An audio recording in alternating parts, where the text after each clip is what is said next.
সংসারে কাজকর্মে এতটাই ব্যস্ত থাকি যে নিজেকে একটু সময় দিতে পারি না। সেই জন্য দিনের শেষে নিজেকে প্রত্যেক দিন একটু সময় দেওয়ার চেষ্টা করি। সারাদিন সংসারে কাজকর্ম করে নিয়েছি, বিকেলবেলা উঠোন ঝাড় দেওয়া শেষ, আর এখন যা ধুলো হচ্ছে উঠোনে কি বলবো, আর পাতা ধুলোর শেষ নেই। খুব ধুলো ওড়ে উঠোন ঝাড় দেওয়ার সময়, সেই জন্য একটু হাত পা মুখ গালগুলো ধুয়ে নিলাম, আর এখন এসে চুলটা আঁচড়ে নিলাম। সারাদিন সকাল থেকে বিকেল হয়ে যায় আমার কিন্তু সারাদিন চিরুনি করা হয় না, ওই যে বললাম কাজে ব্যস্ত থাকি সেই কারণে। তো সেই জন্যই বিকেলবেলা একটু নিজেকে সময় দেওয়ার চেষ্টা করি। তো নিজেকে একটু সময় দিতে দিতে এদিকে আবার দেখো আমার এই ছোট্ট ছোট হাঁসগুলো চলে এসছে। তো সেই জন্য হাঁসগুলোকে তো খাবার দেবই, তার আগে আমি একটু জল খেয়ে নেব।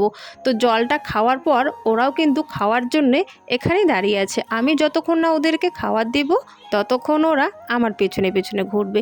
তো সেই জন্য আমি তাড়াতাড়ি জলটা খেয়ে আর এখন চলে যাচ্ছি আমি রান্নাঘরে গিয়ে দেখলাম ওদের জন্য ভাত আছে একটুখানি।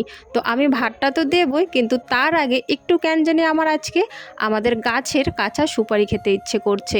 তো সুপারিটা আমি নিয়ে আসলাম রান্নাঘর থেকে সুপারি নিয়ে আসার পর কাটা শুরু করে দিয়েছি, আর এখন পান দিয়ে একটু সুপারি খাবো। তারপর হচ্ছে হাঁসদেরকে খাবার দেবো, কারণ ওরা কিন্তু খেয়ে এসছে, মাত্রই আসলো পুকুরে। আমাদের ওদিকে পুকুর আছে, আমাদের না পুকুর, পাড়াপড়শির পুকুর, অনেক পুকুর আমাদের পাড়ায়। তো সেখানে কিন্তু সারা দিন ওরা খেতেই থাকে। তো এই মাত্র আসলো, সেই জন্য ভাবলাম চলো ওরা তো খেয়েই আসলো, আমি আগে পানটা খেয়ে নিই। তো জল আর পানটা খেয়ে দেখো ওদের জন্য কিন্তু আমি গামলায় ভাত নিয়ে নিয়েছি।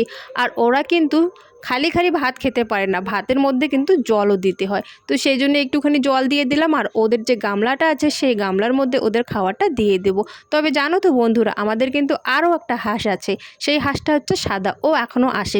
যখন সাদা হাঁসের সময় হবে তখনও বাড়িতে চলে আসবে। আমি এখন বাইরে বেরিয়ে পড়েছি, আর বাইরে বেরিয়ে দেখি এই যে একটা সুন্দর করে ফুল ফুটে আছে। মানে এই যে ফুলগুলো কী নাম আমি জানি না, ফুলটা ছিঁড়তে না ছিঁড়তে বরমশাই ওইদিকে কাজের থেকে বাড়িতে আসছিল।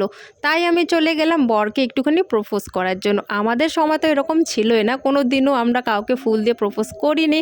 তো সেই জন্য একটু ফুলটা যেহেতু আমি ছিঁড়ে নিলাম, ওই সময় যেহেতু বরকে দেখলাম রাস্তায়, সেই জন্য বরকে একটু ফুলটাও দিয়ে দিলাম। যাই হোক, এখন রাস্তা হাঁটাহাঁটি করছি বিকেল টাইমটা।